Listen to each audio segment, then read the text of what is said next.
ନୂଆପଡ଼ା ଜିଲ୍ଲାରେ ପ୍ରଧାନମନ୍ତ୍ରୀ ଜନଜାତି ଆଦିବାସୀ ନ୍ୟାୟ ମହାଅଭିଯାନ ଜନମନ ଯୋଜନାରେ ଆଦିମ ଜନଜାତି ଚକଟିଆ ଭୁଞ୍ଜ ଆଦିବାସୀମାନଙ୍କ ସର୍ବାଙ୍ଗୀନ ଉନ୍ନତି ପାଇଁ ଜିଲ୍ଲା ପ୍ରଶାସନ ସଂକଳ୍ପବଦ୍ଧ ବୋଲି ଆଜି ଜିଲ୍ଲାପାଳ ମଧୁସୂଦନ ଦାସ ପ୍ରକାଶ କରିଛନ୍ତି। ଆଜି ଅପରାହ୍ନରେ ଜିଲ୍ଲାପାଳଙ୍କ ସମ୍ମିଳନୀ କକ୍ଷରେ ଆୟୋଜିତ ଏକ ସାମ୍ବାଦିକ ସମ୍ମିଳନୀରେ ଜିଲ୍ଲାପାଳ ସୂଚନା ଦେଇ କହିଲେ ଯେ ଏହି ଜିଲ୍ଲାର ସୁନାବେଡ଼ା ଅଞ୍ଚଳରେ ଚକଟିଆ ଭୁଞ୍ଜା ଜନଜାତିର ଆଦିବାସୀମାନେ କେଉଁ କାଳରୁ ବସବାସ କରୁଛନ୍ତି। ନୂଆପଡ଼ା ଓ କମନା ବ୍ଲକର 35ଟି ବସତିରେ ମୋଟ 1268ଟି ପରିବାରର 5062 ଜଣ ସଦସ୍ୟ ଅଛନ୍ତି। ଏମାନଙ୍କ ମଧ୍ୟରୁ ଅନେକ ସମାଜର ମୁଖ୍ୟ ସ୍ରୋତରେ ଏଯାଏଁ ସାମିଲ ହୋଇନାହାନ୍ତି। ଏହି ଯୋଜନାରେ ସରକାରଙ୍କ ଦ୍ୱାରା ବିଭିନ୍ନ ବିଭାଗ ତରଫରୁ ଉପଲବ୍ଧ ସୁବିଧା ସୁଯୋଗ ସମସ୍ତ ପରିବାର ତଥା ସଦସ୍ୟଙ୍କ ପାଖରେ ପହଞ୍ଚାଇବା ଏହି ଯୋଜନାର ମୂଳ ଲକ୍ଷ୍ୟ। ଏସବୁ ଜନକଲ୍ୟାଣକାରୀ ଯୋଜନାରୁ ଏମାନଙ୍କ ମଧ୍ୟରୁ ଯଦି କୌଣସି ବ୍ୟକ୍ତି ବଞ୍ଚିତ ଅଛନ୍ତି ତାହେଲେ ଏହି ସୁବିଧା ସବୁ ସେମାନଙ୍କ ଦ୍ୱାରା ଦେଶରେ ପହଞ୍ଚାଇ ଦିଆଯିବ। ସରକାରଙ୍କ ବିଭିନ୍ନ ବିଭାଗ ଏଥିପାଇଁ ଅତିଶୀଘ୍ର ସ୍ୱତନ୍ତ୍ର ଯୋଜନା ଆରମ୍ଭ କରିବେ। ଅଗଷ୍ଟ 23ରୁ ସେପ୍ଟେମ୍ବର 10 ତାରିଖ ପର୍ଯ୍ୟନ୍ତ ସେମାନଙ୍କ ମଧ୍ୟରେ ଜନସଚେତନତା ସୃଷ୍ଟି କରିବା ଉଦ୍ଦେଶ୍ୟରେ ସମ୍ପୃକ୍ତ ଅଞ୍ଚଳରେ ପ୍ରଚାର ପ୍ରସାର ଅଭିଯାନ ଚାଲିବ।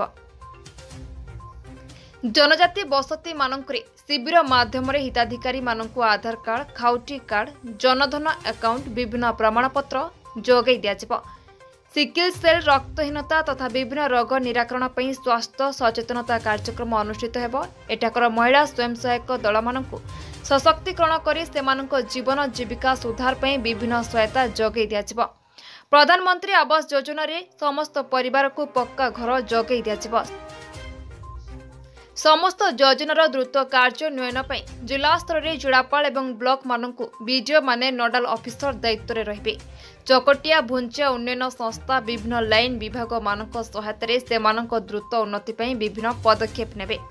ଏହି ମହତ୍ କାମର ପ୍ରଚାର ପ୍ରସାରରେ ସହାୟତା କରିବା ପାଇଁ ଜିଲ୍ଲାପାଳ ଜିଲ୍ଲାର ସମସ୍ତ ପ୍ରିଣ୍ଟ ଏବଂ ଇଲେକ୍ଟ୍ରୋନିକ୍ସ ମିଡିଆର ପ୍ରତିନିଧିମାନଙ୍କୁ ଅନୁରୋଧ କରିଛନ୍ତି।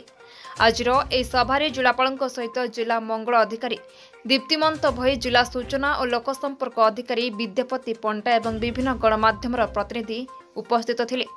ନୂଆପଡ଼ାରୁ ବୀରବଲ ପ୍ରଧାନଙ୍କ ରିପୋର୍ଟ, ସଂଗ୍ରାମ ଟିଭି। ଭୁଞ୍ଜିଆ ଯେଉଁ ଅଛନ୍ତି ଆମର ଆଦିମ ଜନଜାତି ଆମ ଜିଲ୍ଲାରେ ସୁନାବେଡ଼ା ଅଞ୍ଚଳରେ ଏବଂ ଏହା ଦୁଇଟି ବ୍ଲକରେ ସେମାନେ ଅଛନ୍ତି। ଆପଣଙ୍କର କମନା ବ୍ଲକରେ ଅଛନ୍ତି ଏବଂ ଆପଣଙ୍କର ନୂଆପଡ଼ାରେ ଅଛନ୍ତି। କିଛି ବି ବୋର୍ଡେନରେ ଅଛନ୍ତି ବୋଲି ଆମ ପାଖରେ ଅଛି, ପରିସଂଖ୍ୟାନ ଅଛି।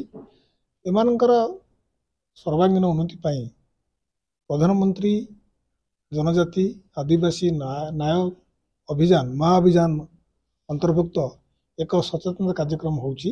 ଏହା ଆଜିଠାରୁ ଆରମ୍ଭ ହୋଇ ଆପଣଙ୍କର ସେପ୍ଟେମ୍ବର 10 ପର୍ଯ୍ୟନ୍ତ ବଳବତ୍ତର ରହିବ।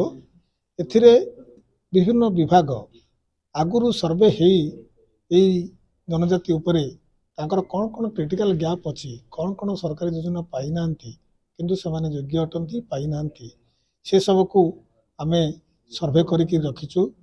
ଏହି କାର୍ଯ୍ୟକ୍ରମ ଭିତରେ ସଚେତନତା କାର୍ଯ୍ୟକ୍ରମ ଭିତରେ ଆମେ ସେମାନଙ୍କ ପାଖରେ ପହଞ୍ଚିବୁ ଏବଂ ସେହି ଯୋଜନାରେ ସେମାନଙ୍କୁ ସାମିଲ କରିବାର ଆମେ ଲକ୍ଷ୍ୟ ଓ ଆଭିମୁଖ୍ୟ ରଖିଛୁ। ଏବଂ କେବଳ ସେତିକି ନୁହେଁ, କେମିତି ସେହି ଅଞ୍ଚଳରେ ରାସ୍ତାଘାଟ ଆପଣଙ୍କର ତାଙ୍କର ଯେଉଁ ରହିବା ପାଇଁ ଘର, ଆପଣ ଜାଣି ଖୁସି ହେବେ ଯେ ଏହି ଆଦିମ ଅଧିବାସୀମାନଙ୍କ ପାଇଁ ଚକଟିଆ ଭୁଞ୍ଜିଆ ଆଦିମ ଅଧିବାସୀଙ୍କ ପାଇଁ ଆମେ ମଧ୍ୟ PM ଜନମନ ଘର ଯୋଜନାରେ ପାଖାପାଖି ଆମେ 502 ବେନିଫିସିଆରୀ ବା ଉପଭୋକ୍ତା ଏଥିରେ ପଞ୍ଜୀକୃତ କରିଥିଲେ। ତା ଭିତରୁ ସେମାନଙ୍କୁ ଆମେ 457 ଲୋକଙ୍କୁ ଘର ମଞ୍ଜୁର କରୁଛୁ ଏବଂ କେବଳ ଘର ମଞ୍ଜୁର କରିଦେଲେ ହେବନି, ଆମେ ସବୁ ଅଧିକାରୀମାନଙ୍କୁ ଦାୟିତ୍ୱ ଦେଇଛୁ। ସେମାନଙ୍କୁ ଗୋଟେ କ୍ଲଷ୍ଟର କରି 15-20 ଘର କରି ଗୋଟେ ଟ୍ୟାଗ ଅଫିସର ରଖିଛୁ।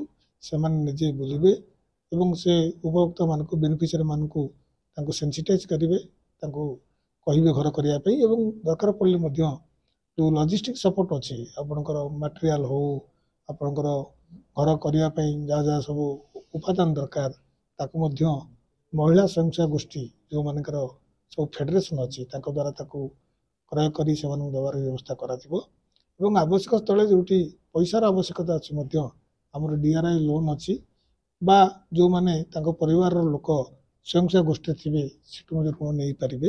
ତେଣୁ ସବୁ ପ୍ରକାରର ଯେଉଁ କ୍ରିଟିକାଲ ଗ୍ୟାପ୍ ରହିଛି ଯେଉଁ ଯୋଜନା ସେମାନେ ପାଇବାକୁ ଯୋଗ୍ୟ ଏବଂ ପାଇନାହାନ୍ତି ଏହି ସଚେତନତା କାର୍ଯ୍ୟକ୍ରମ ମଧ୍ୟରେ ଆମେ ସେମାନଙ୍କ ପାଖରେ ପହଞ୍ଚିବୁ ଏବଂ ପହଞ୍ଚିକି ସେମାନଙ୍କୁ ସରକାରୀ ଯୋଜନା କେମିତି ଉପଲବ୍ଧ ସେମାନଙ୍କ ପାଖରେ ହେବ ତାହା କରିବୁ।